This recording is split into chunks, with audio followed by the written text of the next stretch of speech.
As promised, the mayor of Port of Spain is here. He is a graduate of Fatima College, a holder of a Bachelor of Science degree in International Business and Marketing from the University of Akron in Ohio. His worship, the mayor of Port of Spain, is Keron Valentine.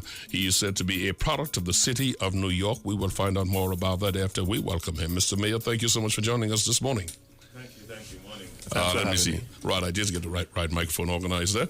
Just a missed stop, but I know you were in the vicinity on time and so on. Yes. So just that our listeners be very clear, you did in fact make it on time. Yes. I have to put a bigger sign outside of the building. Yes.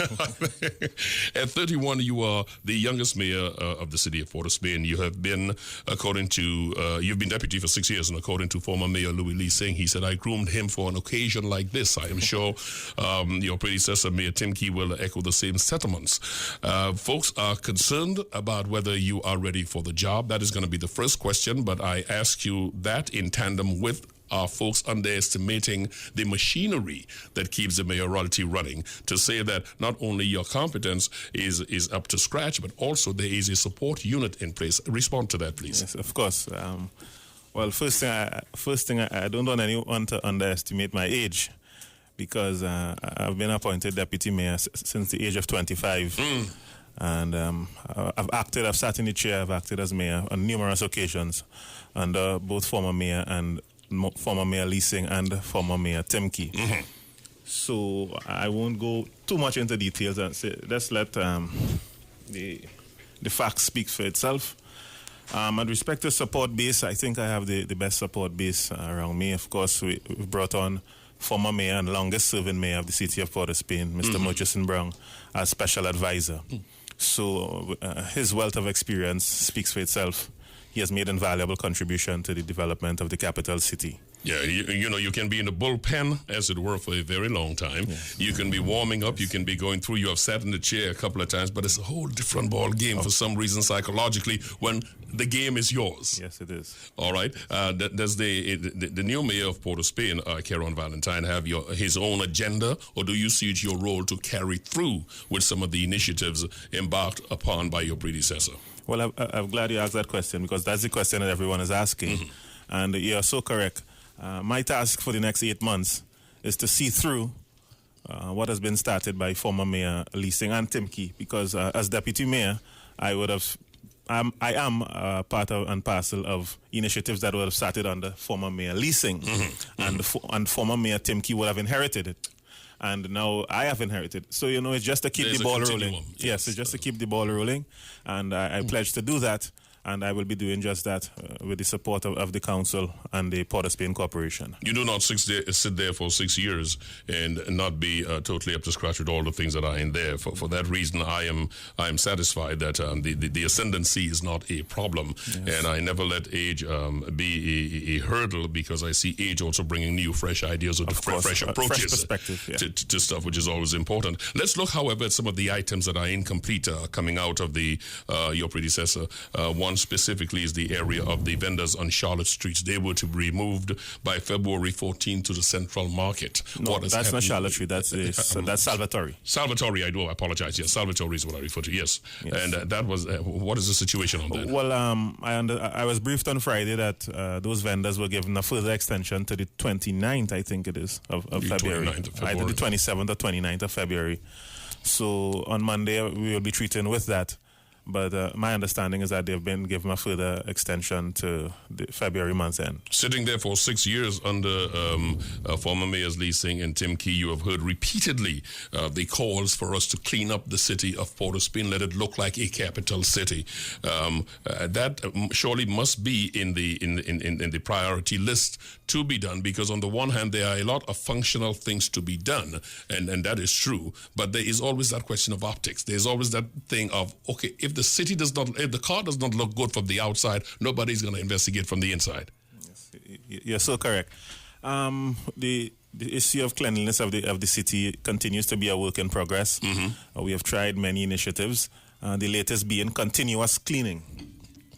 So we have employed burgesses from throughout Port of Spain on a continuous basis, both throughout the week and on a weekend. Mm-hmm. So if you go through the city now, you would see there's a continuous cleaning crew cleaning the streets and the roadways, the drains, etc. So it's a challenge. It is a challenge. I must admit it is a challenge, because you have to deal with, sometimes you clean now, and by mid-morning, our crews come out as early as about 3 a.m.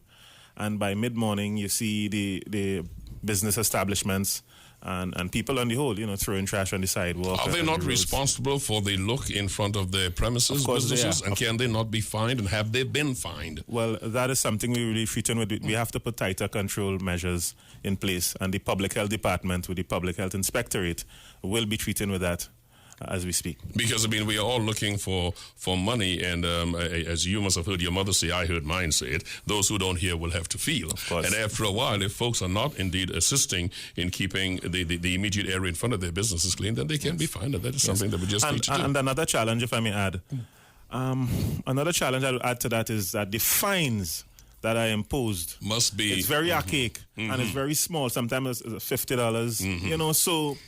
Suck their teeth and tear up the ticket and just go and pay it. And that speaks to another conversation which we won't go into now of local government reform. With the entire local government reform process, these things would be addressed. The local government, the Municipal Corporations Act as we speak is very archaic and outdated to modern day Trinidad. I see you've been sitting in that chair for quite some time. He handed a proviso on that. That is another subject we will not go into. Yes. I like the way you covered that at the same time. There was discussion with the outgoing mayor, and I'm just curious on this, because I felt that with a good cleanup effort in the city, this would be a wonderful way to lift Port of Spain. There was discussion of converting Queen Street to Penny Commission Way or Avenue or whatever it was, and then I heard nothing about that. I thought that working in tandem with the cleaning up of the city gives that new spirit to the city. What has happened with that? Well, I have to be briefed on that. I don't know where that is right now in the pipeline, but I was part and parcel of the council's decision to rename the street. But I don't know what happened since then, so I will be briefed on that in not too distant future. The voice you're hearing is that of the new mayor of Port of Spain, Keron Valentine. We're talking about what is going to happen now that he's in there. You mentioned in passing, just for those who don't follow the political framework too closely, you said you've got 8 months. Well, why is that? The by-election coming up? No, local government election is due at the end of the month. All right, just want to make our listeners be very clear on that. Every capital has its woes, and not unlike the rest of the country or the rest of the world, Port of Spain has this issue with a traffic nightmare. What plans are there to ease congestion in Port of Spain? Well, with respect to the traffic congestion, it's not just the Port of Spain Corporation. That's not really directly under our remit, but it is our function to push the agenda. And we have started discussions with traffic management and Ministry of Works and Transport, etc. So I will have to be briefed on that as well, but I know the discussions have been started. Under your remit then must be the issue of wreckers. Yes, let's talk about that, because every time that comes up, it is a big splash, and then we hear nothing of it. Speak to that, please. Well, in the not too recent past, the public would have been briefed that we had put a halt on wrecking. Very soon we are going to reintroduce wrecking under a different wrecking policy. The challenges that confronted us was we decided to get our own wreckers, which would be owned by the city and not corporate, private Trinidad. We've had some challenges with that in terms of budgetary constraints. But the burgesses of Woodbrook and environs, Sinclair, Newtown, St. James, they have been burdened with indiscriminate parking issues. So council took a decision last week to reintroduce wrecking. So very soon we are going to follow a process where we are going to put out some ads in newspaper, print, electronic media, etc., informing of the new wrecking policy. So very soon you'd see wrecking reintroduced in the Woodbrook, St. James, Newtown, Sinclair environs. Every time I've heard the discussion come up about wreckers, there is the attendant complaint from folks who say that they were illegally wrecked. Well, if you go to prison, everybody would say, I'm innocent. That is fine. However, those who have their vehicles wrecked when that is reintroduced in a more consistent manner, the area of recourse, they say, is a very difficult one. Is that part of the considerations when you think in terms of getting the wreckers back on the street? Well, that's why I stressed on the point, and I made the statement under a new wrecking policy, because we are aware of some of the troubles that and some of the claims of wrongful wrecking, etc. We realized that under the last wrecking system, things didn't go right. The reason we brought on the wreckers was to try and lessen the cause of people's driveway being blocked, people parking on corners, parking on the sidewalks, etc. And we want to focus primarily on that. We do not want a case where the wrecker becomes a hustle. And when I say a hustle, I mean, you just want to wreck a car because that car has a price tag, $500, yes. $300 to the wrecker attendant service, and $200 to the state. And we do not want to go down that road at all. So hence the reason why I said this will be reintroduced under a new wrecking policy. And we will address all those challenges. And that wrecking policy, I would assume, is going to put a punishment, a premium on violations by the wrecking companies, if they are violations. Yes, yes. All right. We are 8 months out from the local elections, as you articulated earlier. Let's talk about the top 3 priorities seen through the eyes of Port of Spain Mayor Valentine between now and then. What are your top 3 priorities? Then that includes some, if necessary, some of what was initiated by your predecessor. Yes, if I'm to name top 3 priorities off the top of my head, I will say vending. I would also say public health as it relates to the cleanliness of the capital city, which we just discussed. And thirdly, I would say the state of the physical infrastructure in the capital city.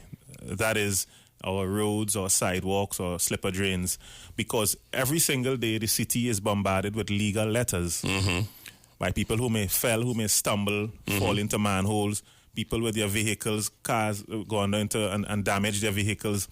So I would say those three items would be priority